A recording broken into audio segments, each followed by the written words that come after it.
Hey everybody, thanks for being a patron. Here we're going to go over the Chris Henry exercises that he recommends. I believe he calls them folding scales or ladder scales. Sharon Gilchrist had a similar thing, but Chris had a specific way he does his. He uses 3 scales, and he worked on his for 6 months. I've been working on them every day, probably for 2 weeks, at least since the last episode, just as a quick warm-up. That's the first thing I do when I warm up is I start on the G, and then he goes to G sharp, and then he goes to A, and he just does it on that. And I'm going to show you how to do that, and I'm going to have a video for each scale, as well as the tab for you if you need it. All right? Thanks again for being patrons, everybody. Truly appreciate it. So here's G. All right. Here is the G scale.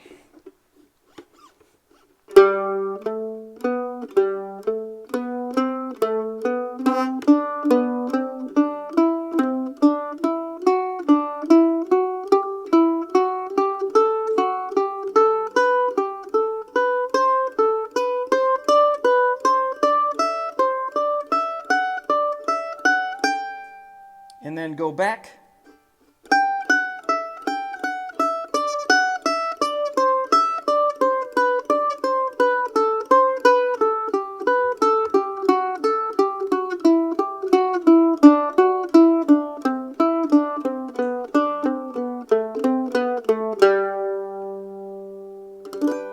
So what we're doing there is you're basically just repeating a pattern of notes. So for instance, you're going to start with the G and then go up 2 frets. And then you're going to end with another G. So you're doing G. So you're ending on the same note you start on. Yep. Anyway, you get the idea. So you're going to start with that note and end with that note. You do that all the way up to G, and then you do it back down. All right, now that you have the G under your fingers, that one's pretty easy because you have all the open strings that you're using. This next one is going to be G sharp, so it's going to start on the 1st fret, and it's going to be the same exact scale, but it's a little bit tougher. I would say anything in this position on the mandolin is probably, for me, I think, the hardest to do. So this is really going to build some finger strength. As you move these, this is going to be the same major scale shape as you work. If you were to play this shape all the way up to the 12th fret, you'd get right back to G. It's the same exact shape for all the major scales. And to me, I think it's the toughest because it's a little bit more of a stretch, and the tension is a little bit tougher at that 1st fret to hold on to get the notes to sound clear. Hopefully, I can get them to sound clear. So here's G sharp. All right. Next one is G sharp, and we're going to do the exact same thing, G sharp or A flat, whatever you want to call it. This one is definitely a little bit tougher because you got to maintain the tension here.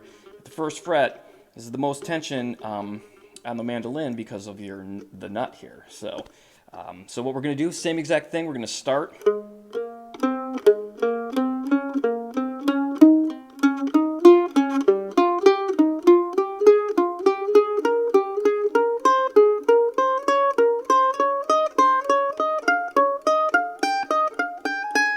And then go back.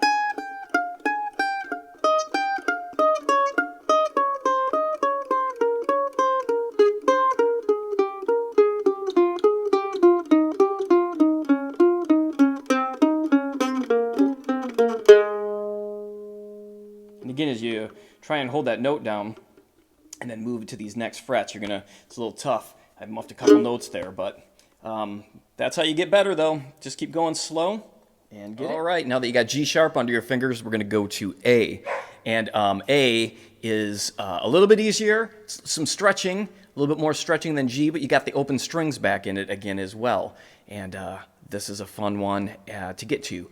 And so, again, that G sharp one's the toughest, so don't get discouraged. Maybe even if you're having an issue with that G sharp, go from G to A, get warmed up, and then maybe try to get to the G sharp again. So give that a whirl, and that'll be the last one here. So thanks a lot, everybody. I really appreciate it. Cheers. Last but not least, the A scale. So this time we'll have some open strings again, but still a little bit more of a stretch. And starting on the A note, same thing as the last ones.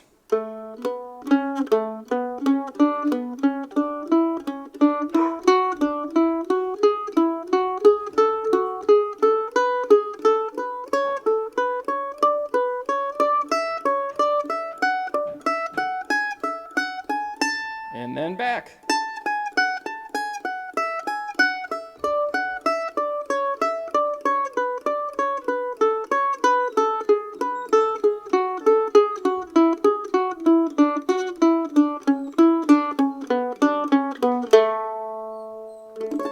right, and that's it. That's the scale. Sorry about the background noise. My daughter just got home from college, so I'm going to go say hello to her. Those scales, though, again, just try to keep a nice, even flow. Firm but loose pick. Sorry, dogs are barking. Loose pick grip. And do it at whatever tempo you feel comfortable with. Use a metronome if you've got one. And there you go. Cheers, everybody.